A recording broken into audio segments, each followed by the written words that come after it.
Good afternoon. It's Monday, the 31st of May, 2021, just after 1 o'clock. Apologies for that. Welcome to UK Column News. Your host today, Mike Robinson.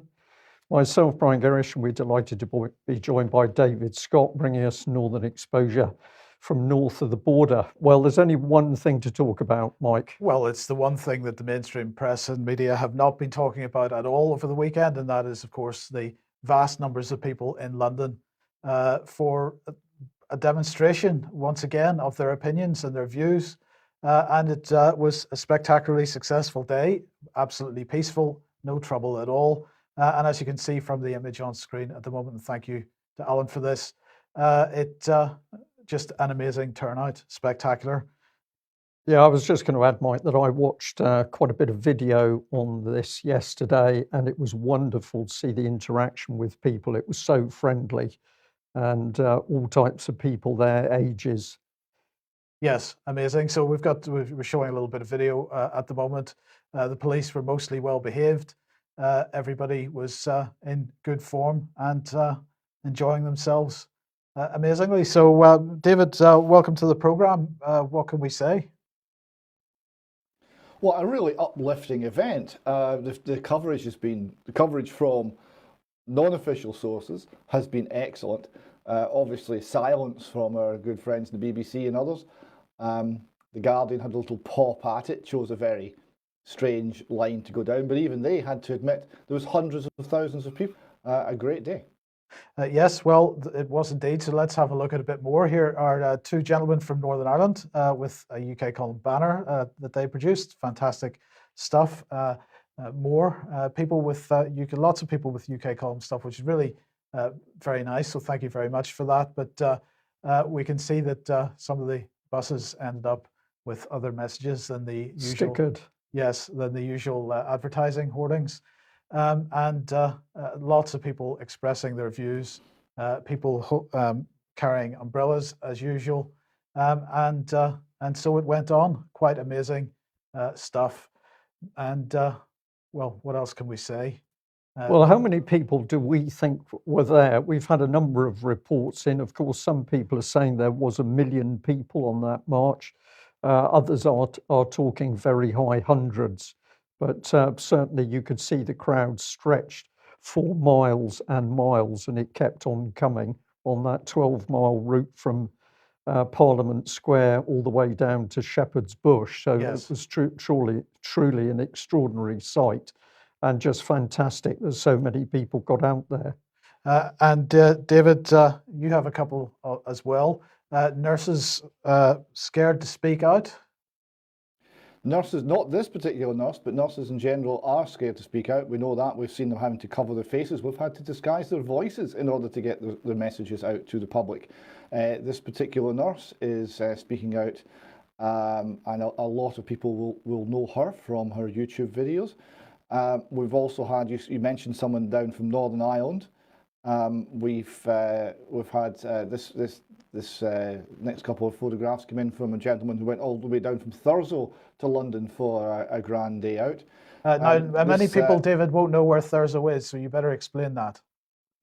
Thurso is the very northern part of mainland Scotland. If you go any further north, you get damp.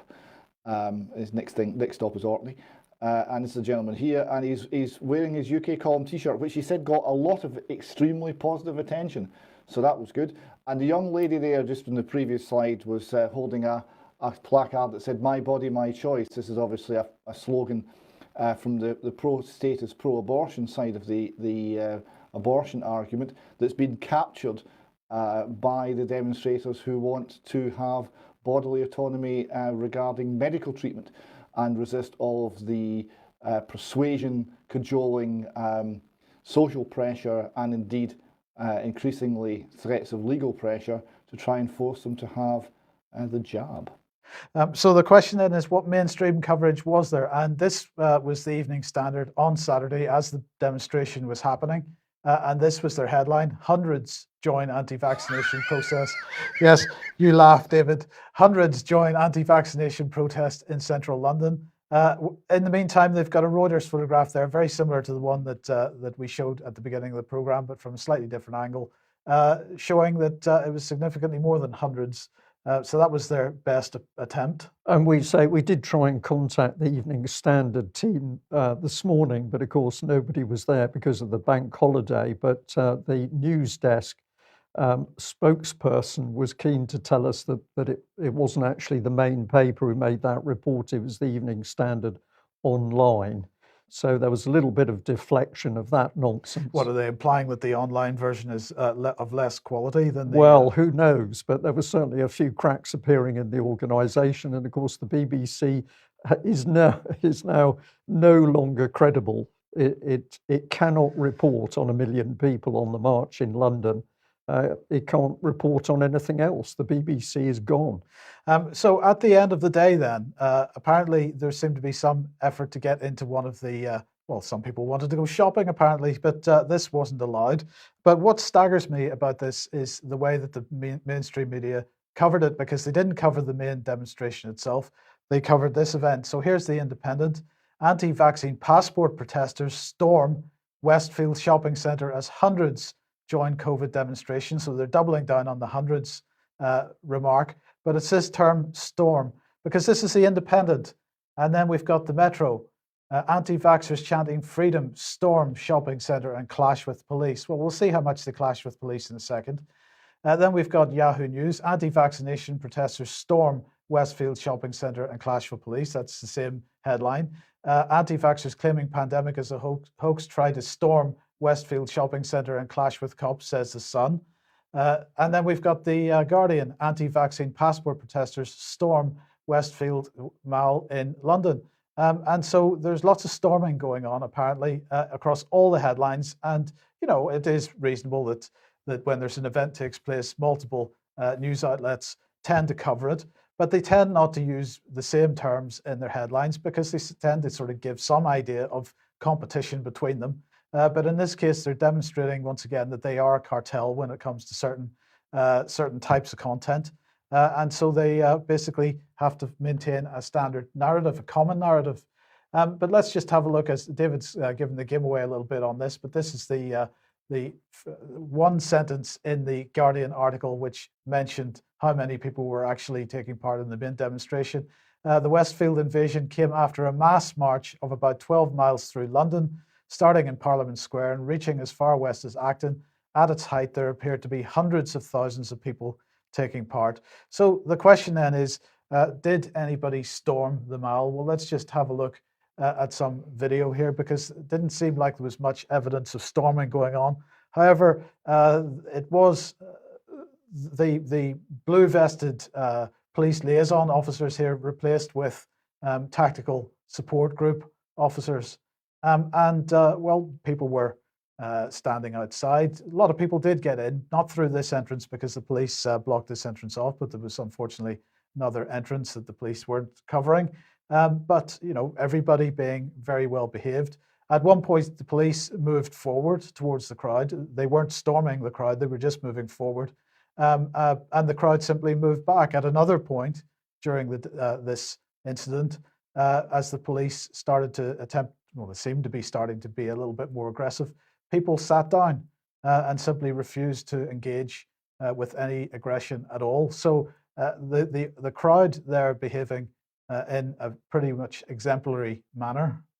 They were pretty good. A lot of the police, you could clearly see, were embarrassed because the crowd was talking to them pretty reasonably and challenging them on good grounds as to why they were there and what they were doing. And later on from this incident, I think the tactical support group were basically marching along the side of the building, and they didn't look comfortable at all, apart from the fact they were so vastly outnumbered by the crowd. So there was no storming went on here. The people simply found a doorway and walked in, and they were very friendly, and the whole atmosphere was wonderful. They were puzzled as to why the police were doing this. I don't know what the point of this was. Yes, indeed. Now, there was one particular moment during this that I thought was worth, and thank you very much to the person who sent me this video clip, that I thought was worth showing. So just have a look at this and what happened. Truncheons down! Why are you pulling truncheons down? We ain't got truncheons! We ain't got truncheons! Why are you pulling truncheons down? We ain't got truncheons. Why are you pulling truncheons out? We ain't got truncheons. We ain't got truncheons. Why are you pulling truncheons out? We haven't got truncheons, so why have you got truncheons? Why have you got truncheons? Why have you got truncheons? Put your truncheons down. Put your truncheons down. Put your truncheons down. Put them down now. Put them down. We're peaceful. We are peaceful. David, I don't know what your reaction is to that, but that's quite a spectacular situation developing there, where the police are effectively taking orders from a member of the public.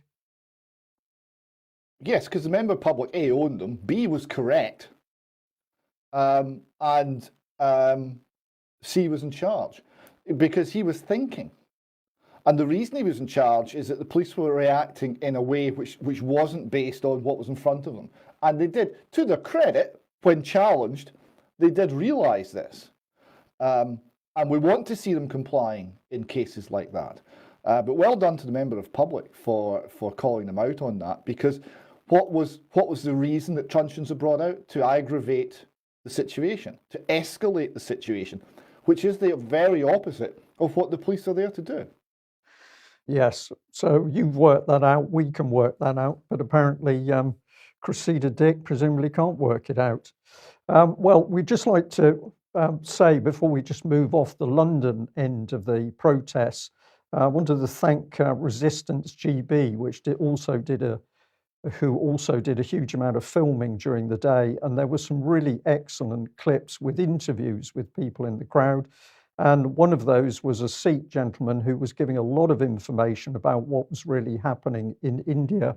And I thought this was one of the beauties, that there was that mass of people, and yet people in that crowd were still engaging with each other and having very sensible, measured conversations. So we're going to say well done to Resistance GB for that film footage. David. Oh, sorry, go on. Just to finish on the storm thing, to storm, attack, charge, or rush, that would be a lie by 6 variations of the mainstream media, wouldn't it? It would, yes, 100%. So that was what was happening in London. In Australia, there's a different policing approach. Well, indeed, and this is a very interesting clip. Edited it down as short as we can get it, but I think you'll get the story which emerges. But essentially, a very small number of people out in Flagstaff Gardens, Melbourne. They are obviously protesting about lockdown and vaccines, but it's the interaction with the police that's absolutely fascinating. So consider what happened in London, how the police reacted. Now have a look at what's happening in Australia.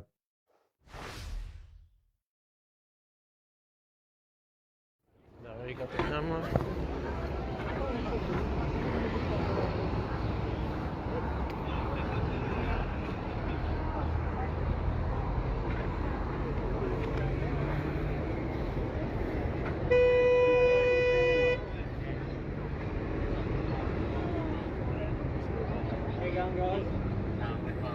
No, we don't talk to police. Yeah, well, you will talk to us. Yeah, Yeah, you will. Oh, yeah, Yeah, why yeah. is that? Because you're not wearing a mask, so you've got it. Exemption, mate. Yeah, can you show it to me? Don't have to show it to That's you. all right. I want to confirm where you're from, mate. Yeah, no, come on, mate. Police, unless I'm under arrest. No, you're going to tell me where you're from because I believe you're outside 5K. Based on what? What's your belief based on? Well, show me your license. Where are you That's from? no, you cannot arrest me on an assumption. No. You Show me need where to you're have from and you'll be reasonable right to grounds. go. I'll quote you the High Court case. When a statute prescribes that there must be reasonable grounds for a state of mind, it requires when a statute prescribes that there must be reasonable grounds for a state of mind, it requires the existence of facts. Cordon, everyone, cordon. To induce that state of mind in a reasonable person. Please provide the facts to verify What's your name? belief that I'm committing an offence. What's your name? Show me your license. There You go is my the way. facts What's your name? that Got a I license? excuse me, is that civil? Whether you have How civil is that?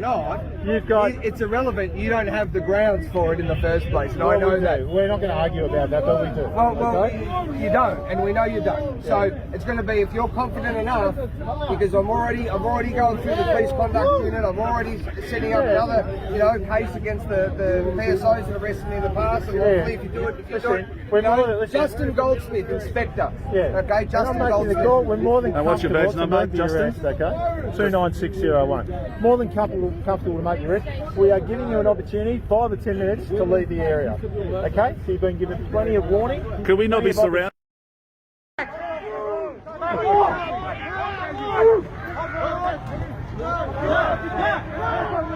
Hey, media, you dickheads! Got your footage? Got your footage?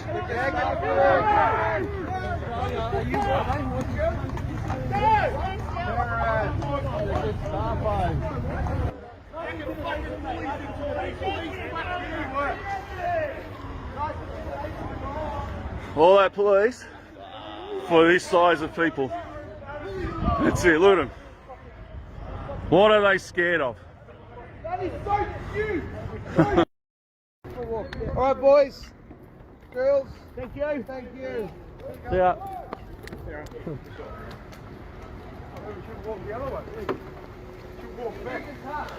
We should. They're getting way ahead. Hey, go back. Go back.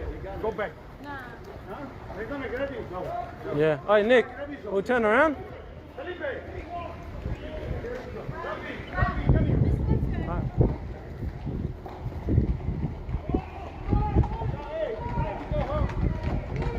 The cops are beating people. The cops are beating them. The cops are beating them and pepper spraying everyone. They're pepper spraying everyone. Look at this, everyone. Australia. Have a look, Australia. Australia, are you watching? Australia, are you watching?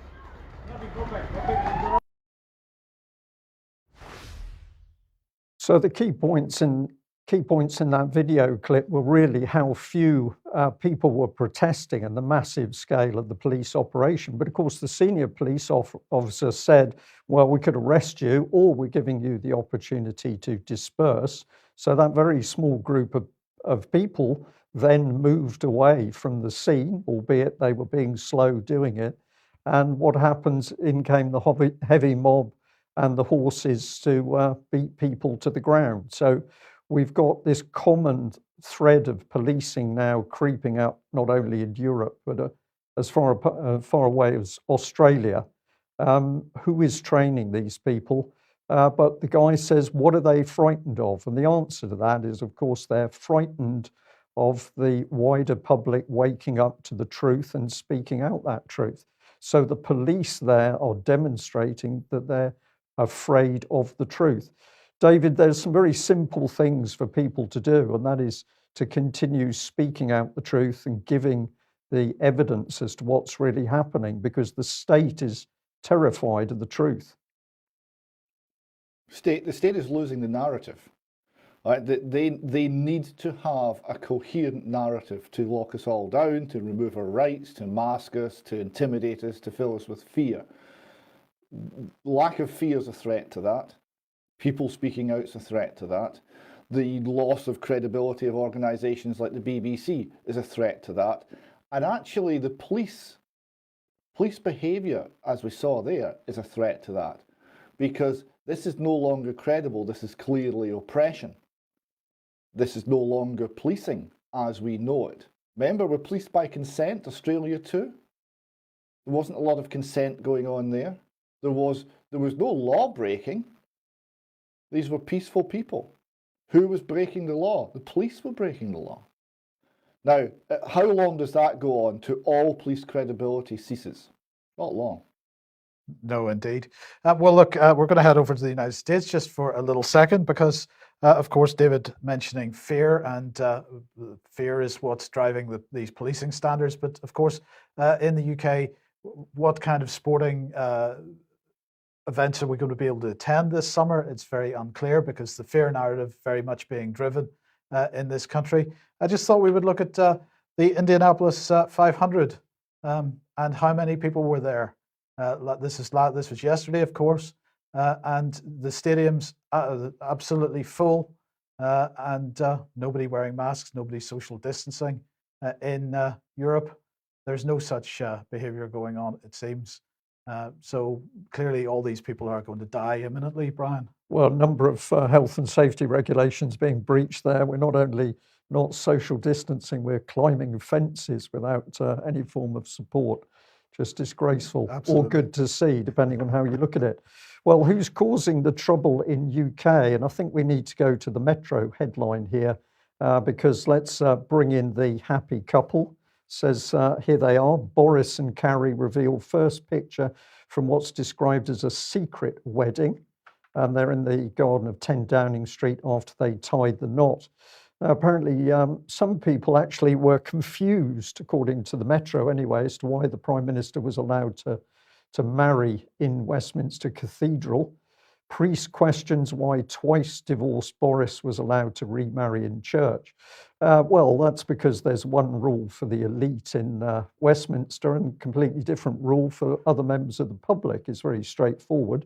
But we had to turn to Russia Today to get into the real meat of things, because Russia Today was on the subject of failings by the Prime Minister for violating ministerial code.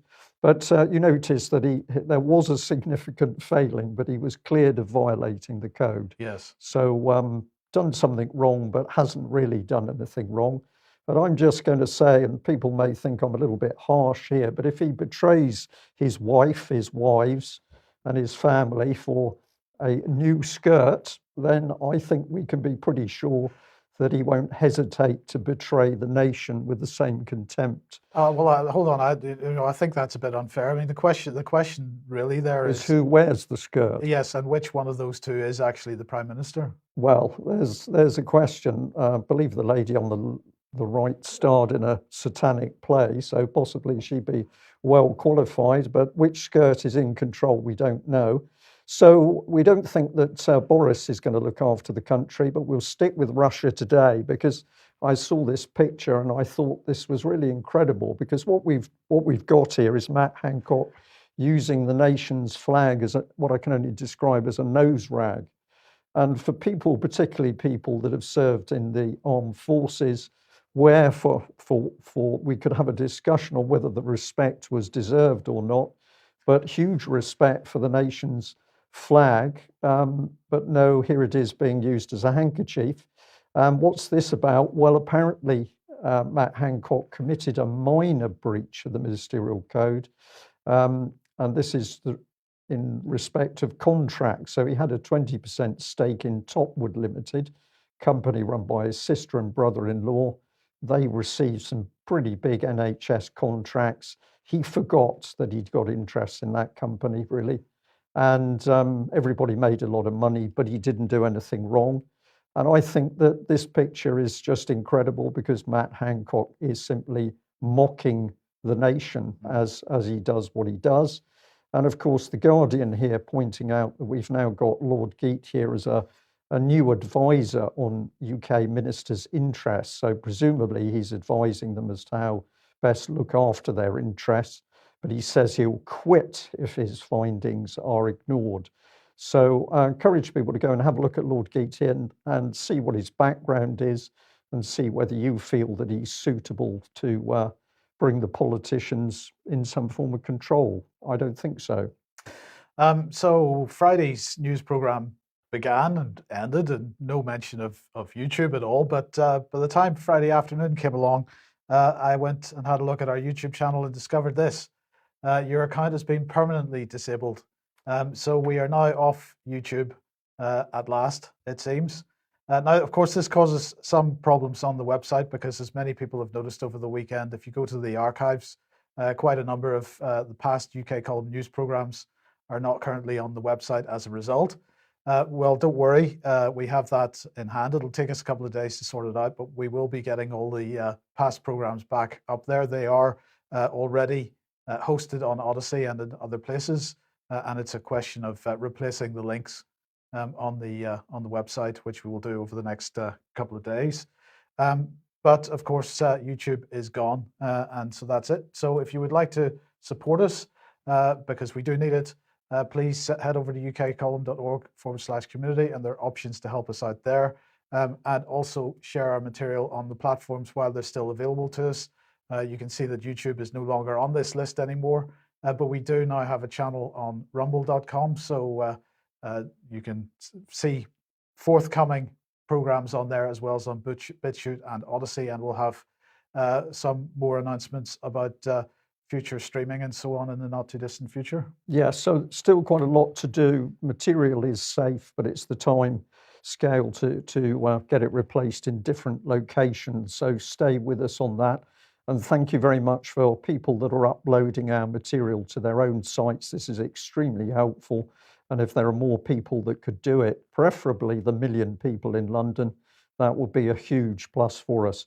Well, I'd just like to say more UK Column t-shirts. This was a very nice email sent through to us by Nicola, who's got some connections, conservative woman, I think, and she was there at the march with her 73-year-old father. She said, I think one woman mistook him for you. I believe that must be me, Mike. I think she's got the better deal with her father, so I've emailed her back to say, stick with your father. You've got the better looking one. But as Nicholas says there, what an amazing day, hundreds of thousands there. We've also got Lawrence here, who was at St James Park en route to start of the London protest, and he was pretty happy with his t-shirt, so well done, Lawrence. And we've also got a UK Column hat here, another t-shirt, and also a banner with ukcolumn.org real news. So thank you very, very much to everybody that was giving a very public show of support for the UK Column. Just on the subject of t-shirts, Brian, I know some people are still waiting for them. We will have everything. We will be caught up to date by the end of this week. So apologies once again that we got so behind with orders, but we are catching up, and we will have everybody will have theirs by the end of the week. Yeah, excellent. And David, your speech from last week's event in Edinburgh is now on the Northern Exposure channel. Glasgow, Mike. Glasgow, I do in it. Scottish terms. In Scottish terms, that's a mistake you really can't make. No, it was George Square in Glasgow. My speech is up, and I'll be putting up over the next couple of days many other speeches, including that of Dr. Bruce Scott, UK Column contributor, who is also speaking there. Okay, thank you. I do apologise for my faux pas. Okay. Now, many people will know about Dr. Rainer Fulmick and the Corona investigation. A lot of work going on with a team mainly based in Germany, but making great efforts to get the truth out about what's been happening with coronavirus and the subsequent vaccine program. I was delighted to be invited to speak to this group on Friday just gone, where there was a discussion. There were various people being brought in, usually to speak for 1 hour. Dr. Rainer Fulmick on the left here. And this was a very interesting session.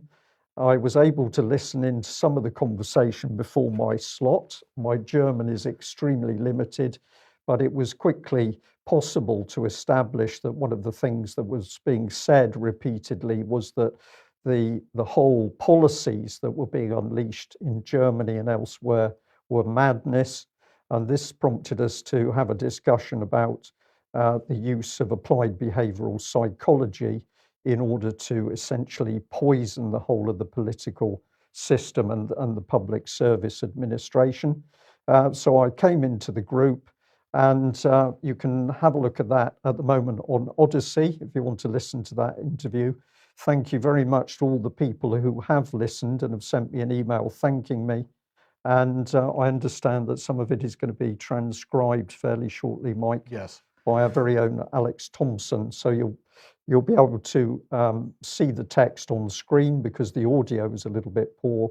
And I think viewers overseas will be able to hear my words in German. So thank you to Alex for that. I would also like to say thank Howard, who's been helping in the background with the setup of that interview and the subsequent video that he's produced this fantastic cartoon, which people really need to freeze on screen. But it's really pointing a finger right at the World Health Organization and the United Nations for unleashing this vaccine nightmare on the world. So a busy cartoon, there's lots of good information on it. And I'm going to say thank you very much to Howard for sending that through to us. Also like to say that if you go on to SoundCloud for the Alternative View, you can listen in to the update that I gave a week or so ago, telling people what we are about to do in order to get the Alternative View off the ground again. So a big thank you to John for setting this up. Also like to thank John for getting us up on the TAP News with an update on Alternative View and a lot of information coming through the pipeline. Now, where does that take us? Well, unfortunately, it takes us to the sun, well, at least in my opinion. And I picked up this article from a few days ago, which said that Jonathan Van Tam has become one of the unlikely stars of a group of experts and advisors informing the UK's response to COVID-19. Mr. Van Tam, known as JVT, was appointed to the role of Deputy Chief Medical Officer for England in October 2017. And he's known for his colourful metaphors at the government's press conferences. So this caught my eye that essentially colourful metaphors were more important than the truth, because clearly he's not telling the truth. Maybe he's ignorant of the truth or he's deceiving the public, we don't know, but he is good at metaphors. But I think the meat of this article was wrong. Certainly he doesn't need to be known as JVT. It would be more appropriate if he was DVT. DVT, of course, standing for deep vein thrombosis or blood clotting, which is promoted vaccines that are causing. So I think that's what we should be calling him, DVT. We've had emails in talking about the problems with blood clots. This one here, talking about a gentleman called Mike Yardley, now reflecting on how close the NHS came to killing me. No one listened pre-vax when I said I had a clotting history.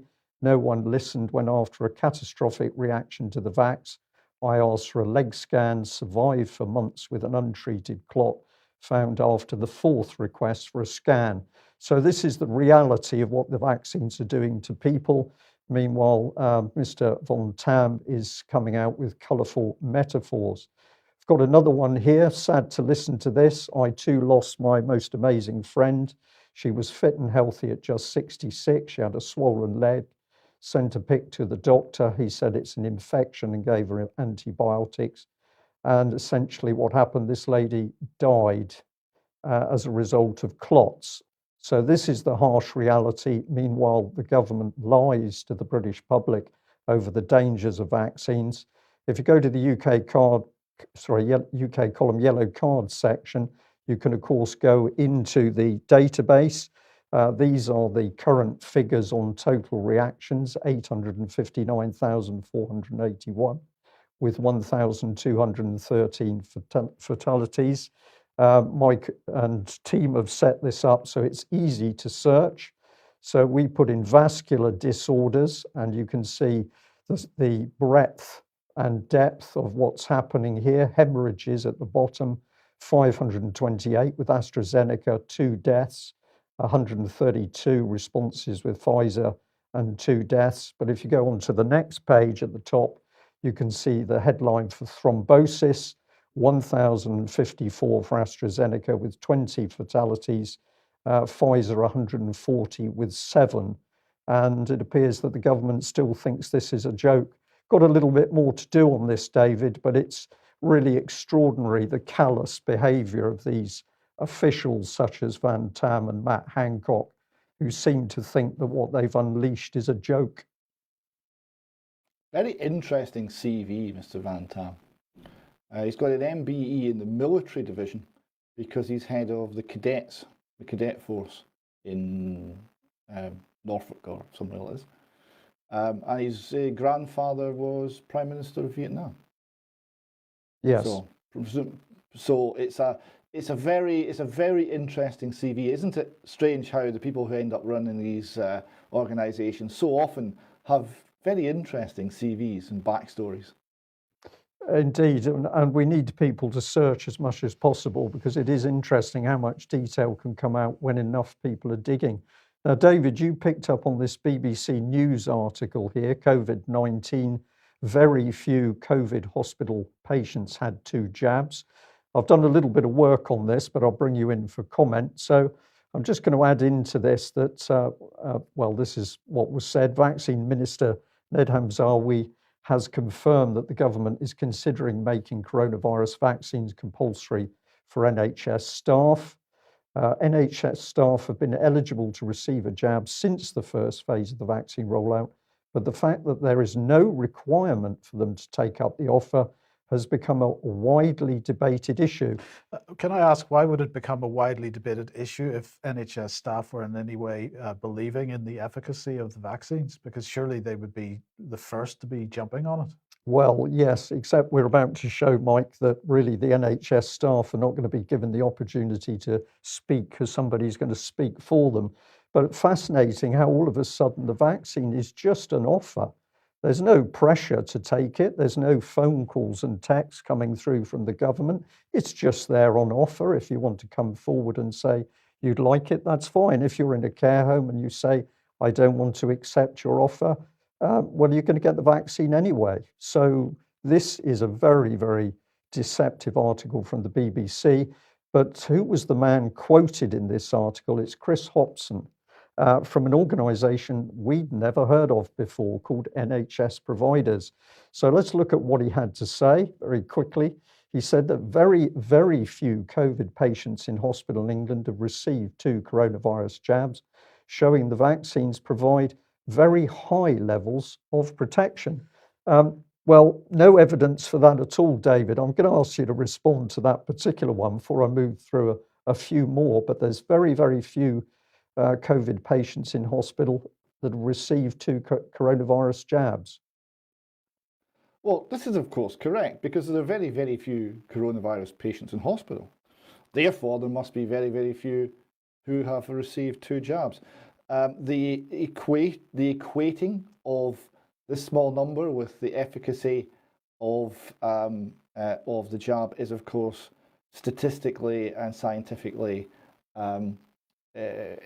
incompetent, but this is no surprise because these people are not medics and scientists, they're something else, Brian.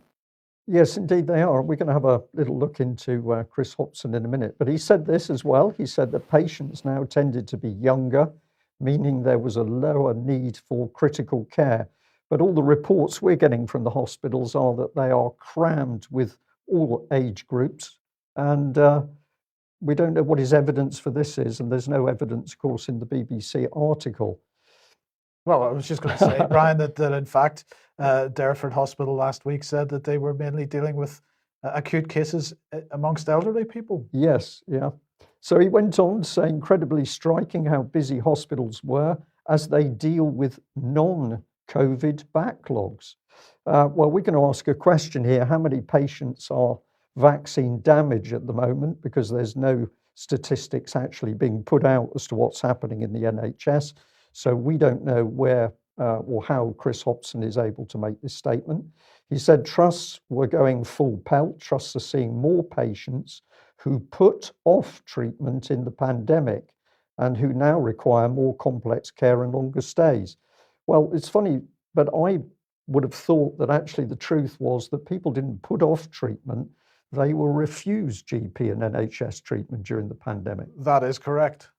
So is it that Chris Hopson doesn't know what's going on? Is he deliberately misleading the public, or is he ignorant as what's happening? Because clearly people could not get treatment, but he doesn't talk about that. He said that more informed debate was needed over ending coronavirus restrictions in England on the 21st of June. And I think his phrasing here is so that he can spin the line that perhaps the restriction should remain.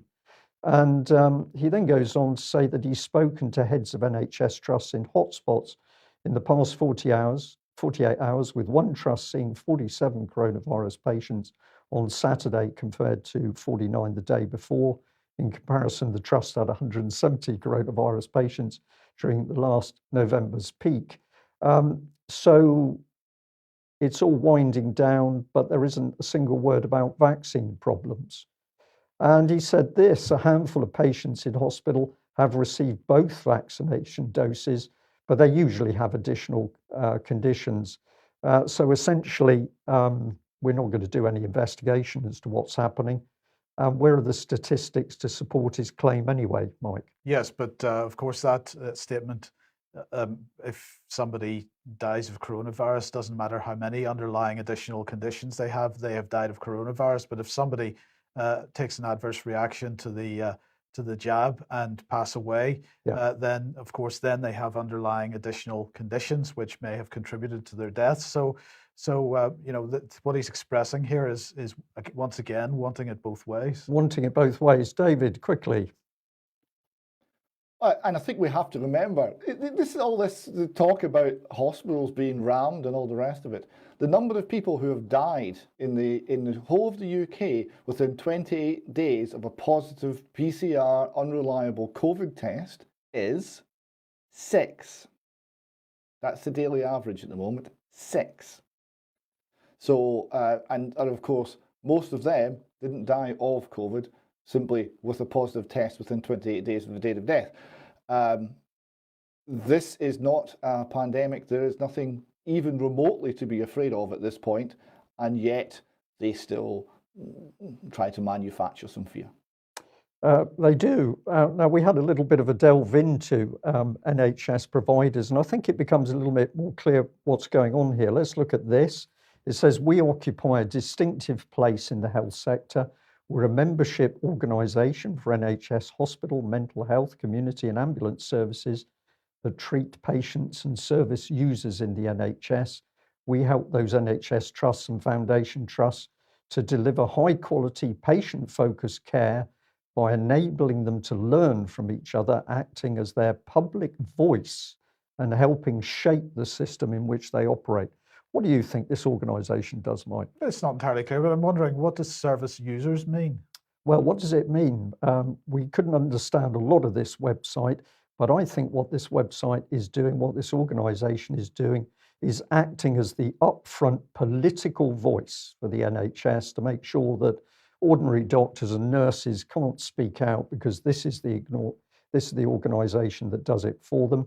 And if you have a look at NHS providers, it says that strategic objectives span the key focus areas, shape and influence the financial policy and regulatory frameworks. So finance comes first. That is the first thing they're interested in.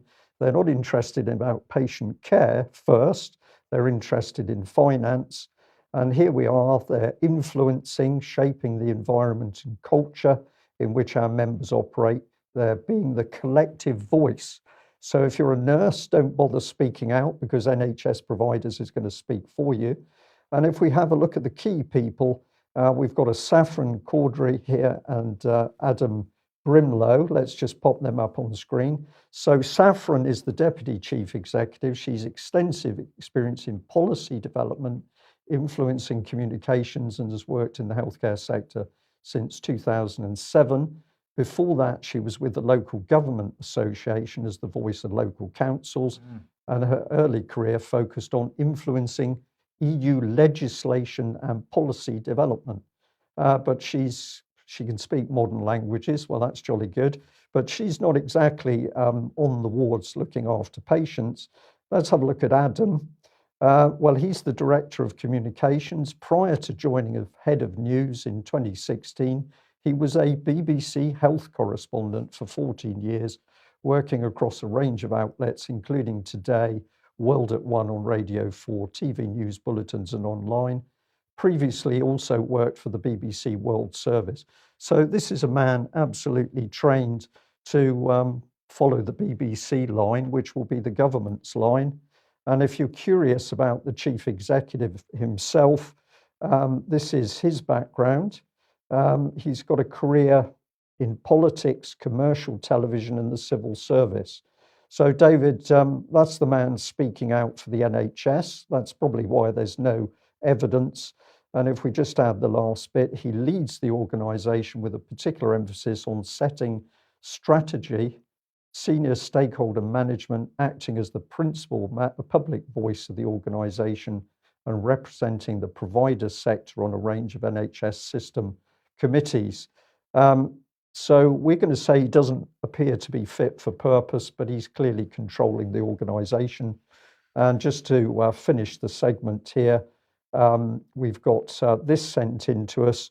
Wednesday and Friday last week, your programme highlighted a couple of cases and claims by professional individuals that hospitals were very busy. And this individual says that a close friend whose elderly mother had a fall at home this past week had a 2-hour wait for an ambulance for the hospital a mile away. And then they said at the same time, we can see ambulances parked up. The location is Barton Heliport at Eccles, just on the corner of Barton Moss Road that leads to the fracking site that's been mothballed. Oh, beg your pardon, there should have been 2 images there.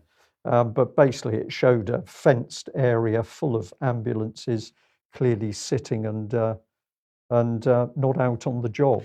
Yes, well, I think we'll be coming back to that in one second. But before Yeah. we do, David, the question that we've been asking over the last number of months has been, what evidence has there been for a pandemic? And of course, one of the industry sectors which is best capable at managing risk and dealing with risk, and probably has the best experts in risk management, is the insurance industry. So Zero Hedge here with a headline, Life Insurance and COVID-19, something doesn't make sense. Yes, so Zero Hedge called one of the brokers who interacts with hundreds of big life insurers and discussed COVID with them. And it transpired the insurance industry is just viewing this as business as normal, no change. He asked them specifically if the insurers wanted a COVID test as part of the underwriting process, and was told that there was no insurer that this person was aware of that required any such restriction or any such information. He asked if the cost per 1,000 of coverage has increased. No, the answer to that was no. Now, the point that Zero Hedge is making here is this is a very risk-averse industry. It's a very well-informed industry, and they are liable to the tune of eye-watering amounts of money if they get this call wrong. And they've viewed COVID-19 as a big nothing. Yes, but in the meantime, the psychological attack continues. So Amanda Patel in the Mail over the weekend, Patel's people, the selfish rugby star Henry Slade is all brawn but no brain.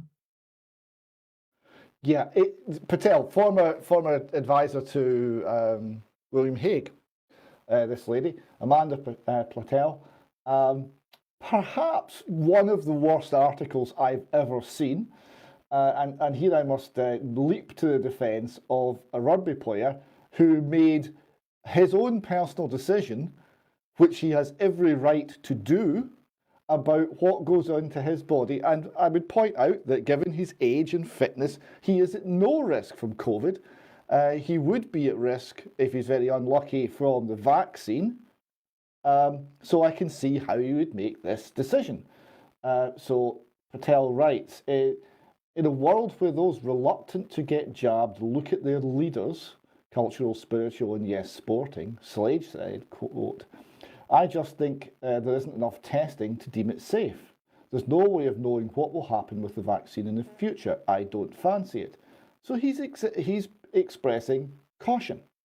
Amanda Patel, he plays into the paranoia of others reluctant to get a jab that could free not just the young, privileged, well-paid men such as him from the tyranny of lockdown, but the elderly, vulnerable, infirm and the poor. She, of course, ignores the source of the tyranny of the lockdown, which is, of course, the political decisions. All admiration for him is gone. He may have a rugby player's brawn, but there's no brain there at all. So here you see the demonisation of anyone who just decides not to take the vaccine. They're being portrayed as subhuman. We know where that one goes. And treated with contempt and something approaching disgust. Quite an interesting article. So I would have to say, well done, the rugby player, for making his own mind up and assessing the risks and making a call and having the courage then to speak about it. He got very heavily attacked in the mainstream press for doing this. That is a problem. If people cannot make an informed decision if people do not have actual control over whether or not they consent. Without this sort of public humiliation and ridicule from the mainstream media, we have yet another major problem over consent. Indeed. Now, we've been talking about hospitalizations and figures and so on, but you've got a Freedom of Information reply here with respect to Devon and Cornwall. Yeah, Devon and Cornwall, this is Freedom of Information response for questions. It covers the period from the start of COVID up to January this year. And the total numbers in University Hospitals Plymouth and in Royal Cornwall Hospitals who died from COVID with no underlying health condition.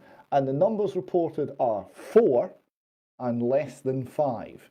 Again, this shows the nature of the problem, this shows the scale of the issue, and this shows that the mainstream narrative, the government narrative, simply is not credible. Yes, but in the meantime, we've got this situation which continues to build of hospitals full in the middle of summer 2021. No particular explanation as specifically what's causing that. We've mentioned it a couple of times on the programme today already and over the last couple of weeks. Is it vaccination adverse reactions? Is it people that are suddenly finding themselves in a pretty acute situation, having not received any treatment over the last 12 months? These questions do need to be asked and, more importantly, answered. But in the meantime, Southwestern Ambulance Service have decided to declare a critical incident due to extreme pressures on the service. As a result, some patients may wait longer for an ambulance, while others could be advised to access alternative services if their call is not life-threatening. This is what they tweeted out yesterday. But in fact, there's a little bit more to this, because they made a statement to the media, and they said that people should only call 999 for an ambulance in a medical emergency. For example, if someone had stopped breathing, has fallen unconscious, or has serious bleeding. People with what they describe as non-life-threatening but urgent problems like broken bones, sprains, or burns should contact NHS 111. And they said that inappropriate use of the 999 service puts unnecessary additional pressure on limited ambulance resources and can delay emergency care to those most at need. Now, of course, we have the situation that, as you know, today is a bank holiday, but this is also the beginning of the half-term week. So quite a number of extra people coming to the Southwest for holidays, Brian. But nonetheless, I think to suggest that this is quite vague in a certain sense. If you have burns, call 111. This is a pretty and we know if you call 111 initially, you're not going to speak to a qualified person. They will make a decision and then bring in a qualified person to speak to you. So the clock's ticking the whole time. Our missing slide has turned up here, yes. well, which is good. This is the ambulances parked up in Greater Manchester that the kind viewer had emailed in to tell us about. So not sure what's going on there, but ambulance is clearly not on the road. But in the meantime, David, I have to say this particular contract has garnered a lot of attention from viewers and listeners. Lots of people sending this through by email, but this is a contract from Scotland for, it's called the Disaster Victim Identification Shelters. So what is exactly being contracted for here? Well, it's basically some large tents, about 5 or 6 meters long, 4 meters wide, 3 meters high, temporary enclosures with means of fixing them down and holding them in position. So it's very, very odd that Police Scotland and the Scottish Police Authority have decided to procure some tents by advertising for disaster victim identification shelters, specifically for use in the event of a mass fatality incident. Now, I'd have thought a tent is a tent is a tent, and having some temporary shelters might be quite handy if you're Police Scotland, and buying them seems reasonable. Why on earth would you be so specific about a general item that can be used for a multitude of purposes? It doesn't seem rational. I don't know what this is. If anyone knows, or if anyone's got any ideas as to why this has been advertised in this manner, we would love to hear. David, if I may, my guess at this is that this is a reaction to policy documents which are coming through. We've been talking about the numbers of documents in UK talking about forthcoming pandemics, and then, hey, presto, up pops COVID. I think there will be other documents going into Police Scotland, and they will be reacting to those policy documents, which will suggest that there is some form of incident coming. So I think we need a bit of help to see what those documents are and what is actually pulling the strings of Police Scotland. Yes. Now, the issue of fear, which again has been mentioned several times in this program so far. Of course, we've been talking about that since March or April last year, David. But spiked here, another media outlet joining the list that are starting to talk about this. Spiked saying the manufacturing of fear. The media have terrorized the public during the pandemic. Yes, this is a good summary article looking back over the media's efforts during the so-called COVID pandemic. They look back at a wide range of articles and storylines, a good number of which we have covered at the time on the UK Column News. But it's a good overview and a summary, and it starts off with the following overview of the situation. The author writes regarding fear, that's how the media approach COVID. Be afraid of everything, from ice cream to semen. Be afraid of being tall. Be afraid of being bald. Be afraid of going to the shops and accepting home deliveries.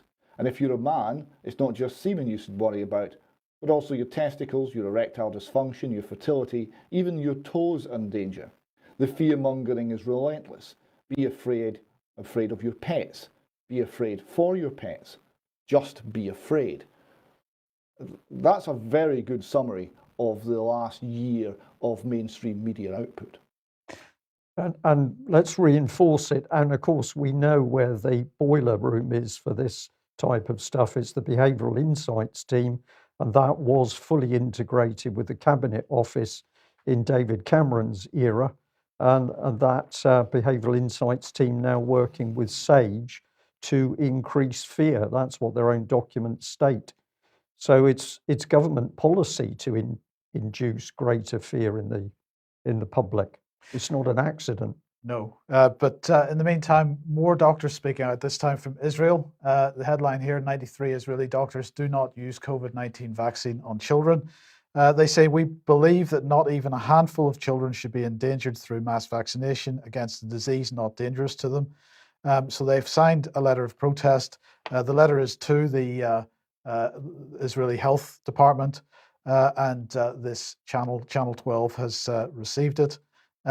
There is no room for vaccinating children at this time. It's based on a call to, on the following values: the value of caution, the value of humility, as well as understanding that haste is from the devil. They also cite the recognition that we do not understand everything about the virus and the vaccine against it. And they cite the first commandment of medicine: first, do no harm. So it includes the signatures of Dr. Amir Shakar, who's director of the emergency room at a major hospital, Dr. Yoav, I'm sorry, I'm going to get these names wrong, but Yehaz Kelly, an expert in internal medicine and a lecturer at Tel Aviv University, and others from other hospitals and so on. And they addressed a letter to the chiefs of the Ministry of Health, to our fellow doctors around the country, and to the entire public. They noted that the increasing prevalent opinion within the scientific community is that the vaccine cannot lead to herd immunity. Therefore, there is currently no altruistic justification for vaccinating children to protect at-risk populations. So more doctors speaking out. Then this from Buckman's homepage. Please commit more blatant academic fraud. I strongly suggest everybody goes and reads this blog post from Saturday. And it begins, this week I was thrilled to read about the first well-documented case of explicit academic fraud in the artificial intelligence community. I hope that this is the beginning of a trend and that other researchers will be inspired by their example and follow up by engaging in even more blatant forms of fraud in the future. His argument is the more blatant it is, the more it becomes to the awareness of other people in the scientific community and also the public, then actually the less it can happen in the long run. But he goes on to say, explicit academic fraud is, of course, the natural extension of the sort of mundane day-to-day fraud that most academics in our community commit on a regular basis, trying that shiny new algorithm out on a couple of dozen seeds, and then only reporting the best few, running a big hyperparameter sweep on your proposed approach, but using the defaults for the baseline. Cherry picking examples where your model looks good, or cherry picking whole data sets to test on where you've confirmed your model's advantage. Making up new problem settings, new data sets, new objectives in order to claim victory on an empty playing field, proclaiming that your work is a promising first step in your introduction, despite being fully aware that nobody will ever build on it, submitting a paper to a conference because it's got a decent shot at acceptance, and you don't want the time you spent on it going to waste, even though you've since realized that the core ideas aren't quite correct. But now that blatant academic fraud is in the mix, the AI community has a fighting chance by partaking in a form of fraud that has left the Overton window of acceptability. The researchers in the collusion ring have finally succeeded in forcing the community to acknowledge its blind spot. For the first time, researchers reading conference proceedings will be forced to wonder, does this work truly merit my attention, or is its publication simply the result of fraud? And he goes on to say, together we can force the community to reckon with its own shortcomings and develop stronger, better, and more scientific norms. It is a harsh treatment, to be sure, a chemotherapy regime that risks destroying us entirely, but this is our best shot at destroying the cancer that has infected our community. I believe with all my heart that we can make it through this challenge and emerge stronger than ever. And when we do, the secrets to artificial intelligence will be waiting. So that's his position. His position is that the fraud is endemic within that particular field of science. And David, my question then is, what happens if similar levels of fraud are endemic within the health scientific community or within climate change, for example? Well, we end up having the sort of policies that we currently see being run out, because fraud is endemic in these fields. In fact, fraud is now endemic in science as a whole. And then it gets worse as that science is then popularized for the masses. Hence the summary position that most science writing is false. Yes, indeed. Right, well, let's move on to this one then. This is on 21st Century Wire. I strongly suggest you listen to this little audio clip. This is headline, New Scientific Finding Identifies Possible Mechanism for Vaccine Blood Clots. And Patrick here is highlighting this piece of audio from a radio show, On Point with Alex Pearson. Well, they're highlighting a paper, and this seems to be one of a number of papers that have been leaked from Pfizer, and which we're going to see much more of. They are in Japanese because they're from a Japanese study. Well, this one in particular is talking about spike proteins, or at least how they spread around the body. So in their particular trials here, they were looking at how RNA encapsulated lipid nanoparticles move around the body from a vaccination site, in this case in rats. So let's just look at a little bit of translation here. Luciferase, this of course is the radioactive material that they use to track stuff as it moves around the body. Luciferase RNA encapsulated lipid nanoparticles were intramuscularly administered at a dose of 50 micrograms RNA. Blood, plasma, and tissue were collected from 3 males and 3 females of the rats at 1, 2, 4, 8, 24, and 48 hours each.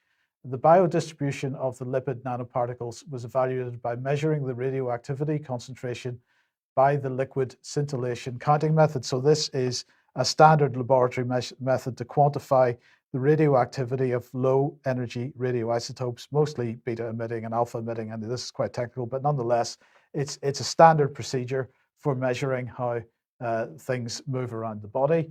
It goes on to say, in both males and females, the radioactivity concentration was highest at the administration site. The radioactivity concentration in plasma was the highest 1 to 4 hours after administration, but there was distribution to the liver, spleen, adrenal glands, and ovaries observed. And the highest radioactivity concentration in these tissues was 8 to 48 hours after administration. The total radioactivity recovery rate for doses other than the administration site was the highest in the liver, significantly lower in spleen or adrenal gland and ovary. In addition, the average concentration of radioactivity and the tissue distribution pattern were generally similar between males and females. And of course, what is this showing? This is showing because no matter which vaccine you take, the vaccination is designed to create spike protein and antibodies to that spike protein, but it creates spike protein. The spike proteins then are therefore moving around the body. The point here is that's understood in that Pfizer report, but as Dr. Mike Williams on the UK Column website has made the point in this article, Clotting and COVID Vaccine Science, this has been understood for many, many years. So the spike protein is what is generally causing the clotting incidents, but also many other problems and many other adverse reaction types. And here we have a Pfizer document, which has apparently been leaked from Pfizer, which is showing that they understand that this material is moving away from the vaccination site itself and into other organs. And David, that seems like a pretty significant paper. It is, and it's part of a growing body of evidence coming out from their own research, in this case, that the mechanisms of harm are understood and are valid, and therefore when we have reports through VAERS and the yellow card system of clots, of deaths, of strokes, that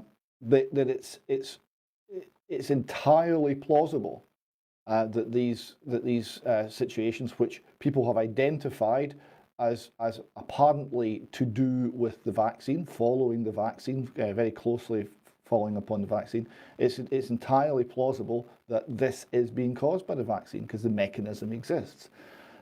That therefore requires some serious thought and analysis and discussion and public discussion about the risks, about the degree to which these cases are being properly identified, properly studied, properly investigated, and whether the vaccine policy is any longer credible. All of that discussion, all of that analysis is entirely omitted from the government discourse and from the mainstream media discourse, and to a very large extent from the scientific discourse, excepting some very gallant people standing up and going against the trend and risking their careers to speak the truth.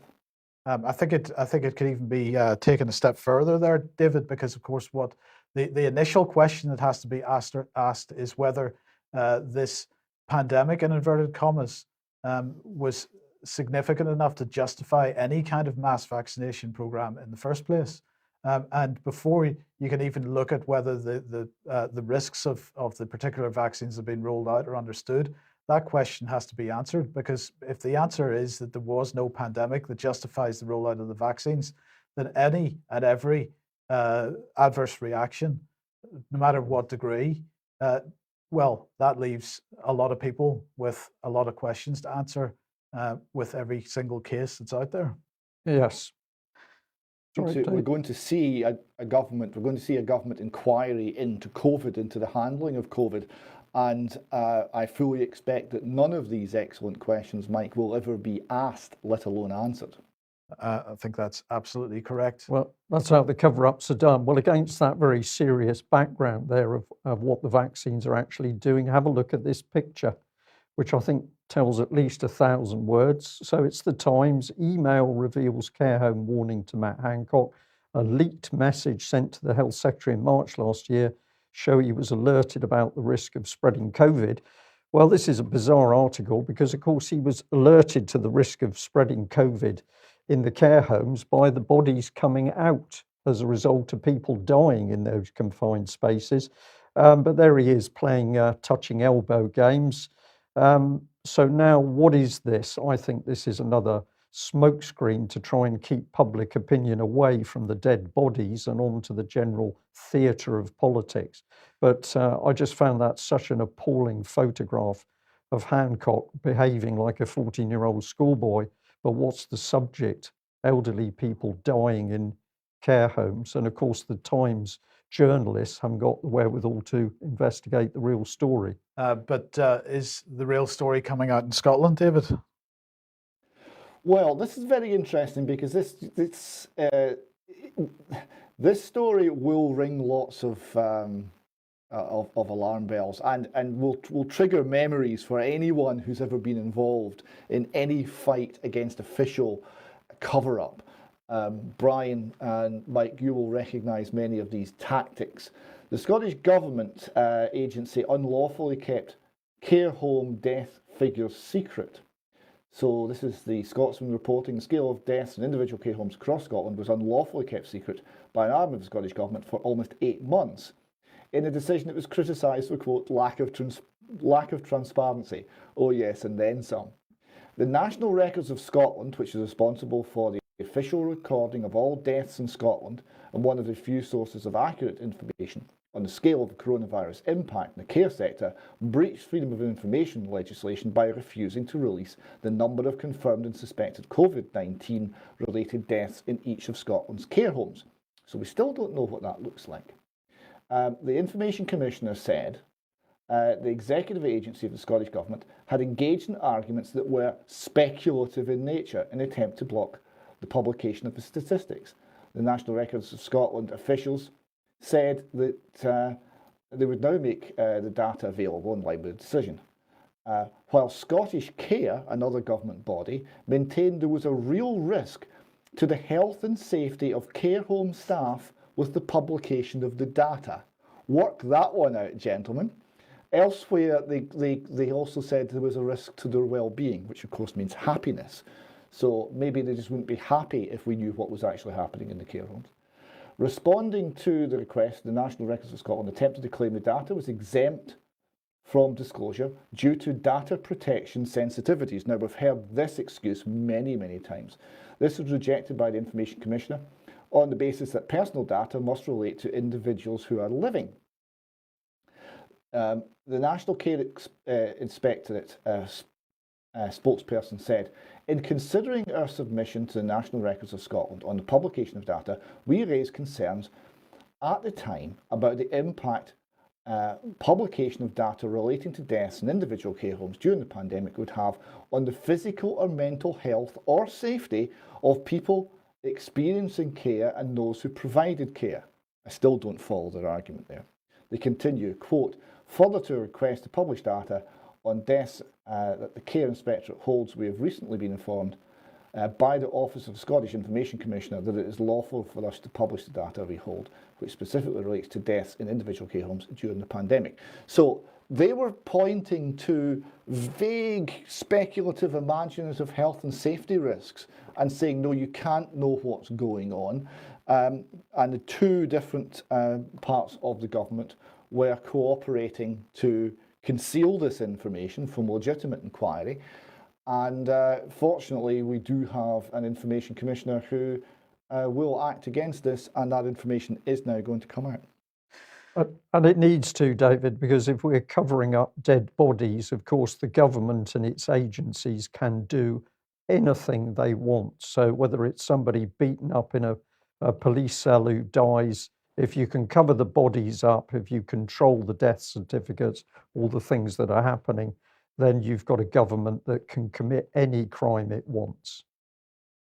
Yes, and just to reiterate, what were the reasons given? Well, it's private information, okay? It's GDPR, number one, and health and safety. Because if our crimes and misdemeanors and failings and incompetence is revealed, then it will have a bad effect on our mental health because the public will know what we've been up to. And that mental health problem is a health and safety issue. And it will affect our well-being, meaning happiness. And that's an issue too. These are, with a straight face, are being offered as reasons why the Scottish Government is concealing vital information from the Scottish people. Yeah. Yeah. Okay. Well, look, we're just about out of time, but let's just have a quick look at this. Kent Live has been complaining once again. Now, if you remember, It's our old friend. yes, our old friends at Kent Live were complaining about the UK column at one point in the not too distant past, but now they're complaining about others. Dozens of COVID denial stickers appearing on benches and gates in Bexley Park. And so here's one. This is the White Rose organization, but stop saying asymptomatic. The word you're looking for is healthy, is one of the stickers that's doing the rounds. And here's another one. Sick until proven healthy is no less tyrannical than guilty until proven innocent. So I think, David, that's fair enough commentary. And well, Kent Live, however, doesn't seem to like it too much. No, and I've seen another one, the media is the virus, and another one written on a wall, if you tell a lie often enough, it becomes the truth. And there's a little girl scoring out the word truth and writing in place COVID-19.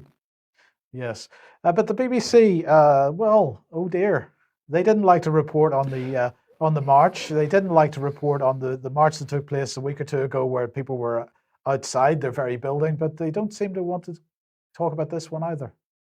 They don't like the No, light they don't. shone on them, really. No. No, they do not. This is, I don't know who did this.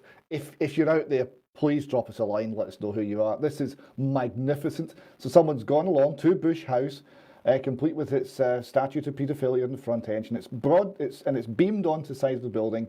A sort of laser show which says British Brainwashing Corporation, and isn't that true?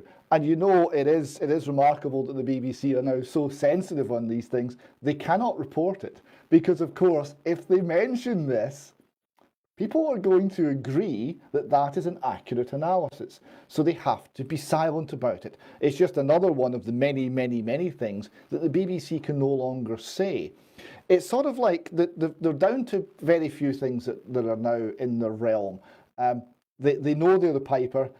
They know who's paying the tune, paying the piper, and they know what tune they're meant to play. And anything else, they really don't want to know about at all. Yeah. Okay. Are we sure that that's not a Photoshop job, David? Are we? Well, maybe if it's a Photoshop and it didn't happen, let us know that as well. I think that's genuine. I think it looks correct. If it's Photoshop, they've done it very well, because as the text goes across the windows, the colour changes in a very convincing fashion. So I think it's genuine. Well, David, if it isn't, it should. If we're wrong, let us know. Yeah, if it isn't genuine, it should be, and somebody needs to sort the problem out. So we'd like a real one, please, if this turns out to not be real. But the sentiment is obviously correct. Okay, now ending with a little bit of video here, David. Yeah, so this we just want to finish on this. This is a bit of video from the march on Saturday in London. Now, the lady here saw a song presented by Dolly Parton, where she reworked her hit Jolene to make it a song about vaccine and to encourage everyone to take the vaccine. So this young lady, dressed up as Dolly Parton, apologised to the camera that this is a terrible thing that she'd done, that she shouldn't be bullying people into taking the vaccine, and everyone should be finding out the facts for themselves and making up their own minds. She then published this on YouTube, and it got quite a lot of circulation. She went along to the march to sing it live as the march went along, and got the crowd joining in, and it's quite raucous, and it's quite lively, and it's quite joyful, and it's quite wonderful.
Well, yeah, and there's the cut there. She was just about to shout freedom, and that's what it's all about.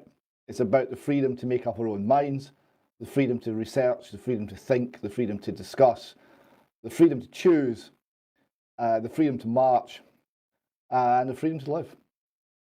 And if we add to that, from that Australian clip with the police, what are the establishment are frightened of? What are the police frightened of? It's simply the truth. So get the truth out there and the facts.